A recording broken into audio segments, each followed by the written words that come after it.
স্ট্যাটাসে দিল্লিতে শেখ হাসিনা, জানতে চায় যুক্তরাষ্ট্র। ছাত্র জনতার আন্দোলনের মুখে গত 5 আগস্ট দেশ থেকে পালিয়ে ভারতে আশ্রয় নেন সাবেক প্রধানমন্ত্রী শেখ হাসিনা। তিনি পশ্চিমা কয়েকটি দেশে আশ্রয় নেওয়ার চেষ্টা করলেও তারা তাকে নিতে রাজি হয়নি এবং কয়েকটা আরব দেশে চেষ্টা করেও ব্যর্থ হন শেখ হাসিনা। এরপর বাধ্য হয়ে ভারতে অবস্থান করেছেন তিনি। নির্ভরযোগ্য একাধিক সূত্র জানিয়েছে, সর্বশেষ খবর অনুযায়ী যুক্তরাষ্ট্র ভারতের কাছে জানতে চেয়েছে শেখ হাসিনা কিভাবে কোন ব্যবস্থায় দিল্লিতে অবস্থান করছেন। জবাবে ভারত নাকি বলেছে শেখ হাসিনা স্বল্প সময়ের মধ্যে মধ্যপ্রাচ্যের কোনো একটি দেশে চলে যাবেন। বাংলাদেশের অন্তর্বর্তী সরকারকেও নাকি এই খবর জানানো হয়েছে। প্রধানমন্ত্রী পদ থেকে পদত্যাগ করে শেখ হাসিনা ভারতে আশ্রয় নিয়েছেন, তবে তিনি ভারতের ঠিক কোন জায়গায় অবস্থান করছেন অথবা তিনি সেখানে থাকবেন না তৃতীয় কোনো দেশে যাবেন তা এখনো স্পষ্ট নয়। ভারতের পরীক্ষিত বন্ধু শেখ হাসিনা টানা প্রায় 16 বছর ক্ষমতায় থাকাকালে প্রতিবেশী বাংলাদেশের সঙ্গে ভারতের সম্পর্ক আরো ঘনিষ্ঠ হয়েছে। তাই শেখ হাসিনার ক্ষমতাচ্যুতি ও দেশ ত্যাগ ভারতের জন্য বিশেষভাবে গুরুত্বপূর্ণ। শেখ হাসিনা ও বারবার বলেছেন, ভারতকে যা দিয়েছি ভারত সারা জীবন মনে রাখবে।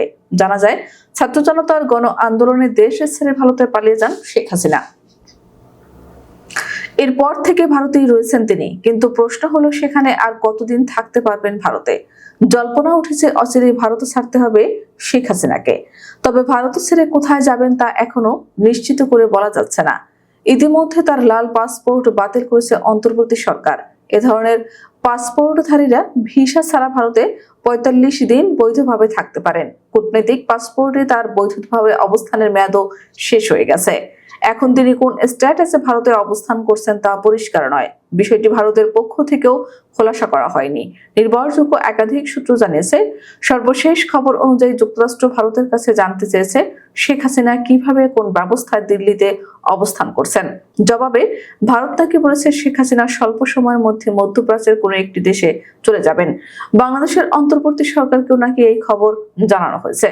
উল্লেখ্য, মানবতা বিরোধী অপরাধের অভিযোগে সাবেক প্রধানমন্ত্রী শেখ হাসিনাকে গ্রেফতারের জন্য রেড অ্যালার্ট নোটিশ চেয়ে ইন্টারপোলকে চিঠি দিয়েছে আন্তর্জাতিক অপরাধ ট্রাইব্যুনাল।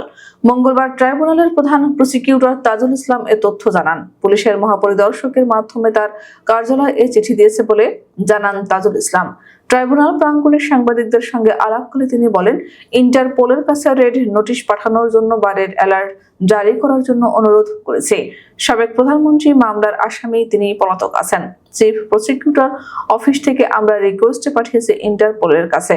ইন্টারপোলের ওয়েবসাইট অনুযায়ী কোনো ব্যক্তিকে শনাক্ত এবং সাময়িকভাবে গ্রেপ্তারের জন্য অনুরোধ হিসেবে বিশ্বের বিভিন্ন দেশের আইন প্রয়োগকারী সংস্থার জন্য রেড নোটিশ জারি করা হয়।